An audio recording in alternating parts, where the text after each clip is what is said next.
नमस्कार, मैं डॉक्टर विशाल कस्तवार एक डायबिटोलॉजिस्ट हूँ। मैं आपको डायबिटीज़ के बारे में कुछ ज़रूरी चीज़ें बताना चाहता हूँ। डायबिटीज़ का मतलब होता है कि शरीर में ग्लूकोज़ की मात्रा बढ़ जाना। डायबिटीज़ मुख्यतः दो प्रकार की होती है, टाइप 1 डायबिटीज़ और type 2 diabetes. Type 1 diabetes generally बच्चों की बीमारी होती है जो 5 से 15 साल के बच्चों में शुरू हो जाती है और इनमें इंसुलिन का उत्पादन लगभग ना के बराबर हो जाता है। टाइप 2 डायबिटीज़ बड़ों की डायबिटीज़ है जो 90% लोगों में होती है और इन लोगों में इंसुलिन का उत्पादन थोड़ा सा ही घटता है, किंतु इंसुलिन के काम करने की शक्ति बहुत ज़्यादा घट चुकी होती है। टाइप 2 डायबिटीज़ होने के बहुत सारे कारण हैं।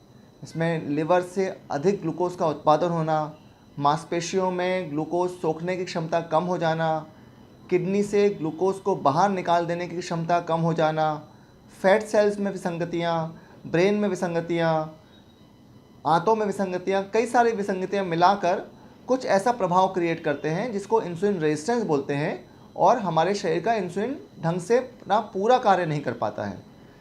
जब इंसुलिन पूरा कार्य नहीं कर पाता है तो बॉडी को ज़्यादा मात्रा में इंसुलिन बनाना पड़ता है और जब बॉडी ज़्यादा मात्रा में इंसुलिन बनाने लगती है तो एक समय के बाद वो extra amount of insulin production, वो एक्स्ट्रा इंसुलिन बनाने की शक्ति उसकी कम हो जाती है और जैसे ही एक्स्ट्रा इंसुलिन बनाने की शक्ति कम होती है, इंसुलिन के काम करने की शक्ति कम हो जाती है और शरीर में ग्लूकोज लेवल बढ़ने लगता है।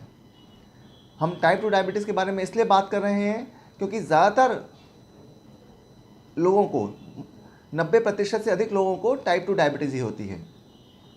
टाइप 2 डायबिटीज़ में क्योंकि हमारा शरीर का शुगर स्तर बढ़ने लगता है तो यह शुगर स्तर कंट्रोल में आना ज़रूरी है।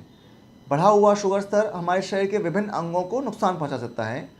वैसे तो सिर के बाल से लेके पैर के नाखून तक हर एक अंग शुगर बढ़ने से नुकसान में आ सकता है, किंतु जो मुख्य अंग नुकसान में आते हैं उनमें आँखों का पर्दा, हृदय, किडनी, लिवर, खून की नसें और हाथ पाँव में ब्लड सप्लाई और नर्व सप्लाई की कमज़ोरी यह हो सकती है। डायबिटीज़ की सबसे बड़ी खामी यह है कि जब ये बीमारी शुरू में नुकसान कर रही होती है तो बाहर से कुछ भी एहसास नहीं होता है। नुकसान जब एक लेवल तक बढ़ जाता है, जब हमारे कोई शरीर का अंग प्रॉपरली काम नहीं कर पाता है, तब ये नुकसान बाहर मालूम पड़ता है और तब तक जब तक ये मालूम पड़ता है तो इसको रिवर्स करना, इसको वापस ठीक करना संभव नहीं होता है। क्योंकि हमको पता है कि डायबिटीज़ की बीमारी लंबे समय में नुकसान करेगी और लंबे समय बाद ही बाहर एहसास होगा, इसलिए हमें इस बीमारी का शुरू से बेहतर प्रबंधन करना पड़ता है, अच्छा कंट्रोल रखना पड़ता है, जिससे कि बाद में किसी भी तरह की कोई भी परेशानियां ना आने पाए। डायबिटीज़ के अच्छे कंट्रोल के लिए 5 मुख्य बातें इंपॉर्टेंट हैं। पहला है भोजन परिवर्तन, दूसरा है नियमित व्यायाम, तीसरा है सही दवाएं, चौथा है शुगर की मॉनिटरिंग और पांचवा है अपने शरीर की वार्षिक समुचित जांच कराना, जिससे हमारे शरीर में कहाँ कितना नुकसान हो रहा है वो मालूम पड़ जाए। तो आज हम लोगों ने टाइप 2 डायबिटीज़ और उससे होने वाले नुकसान के बारे में बात करी। अगले एपिसोड में हम टाइप 1 डायबिटीज़ और उसके बाद के एपिसोड्स में प्रेगनेंसी में होने वाली डायबिटीज़ के बारे में बात करेंगे। धन्यवाद।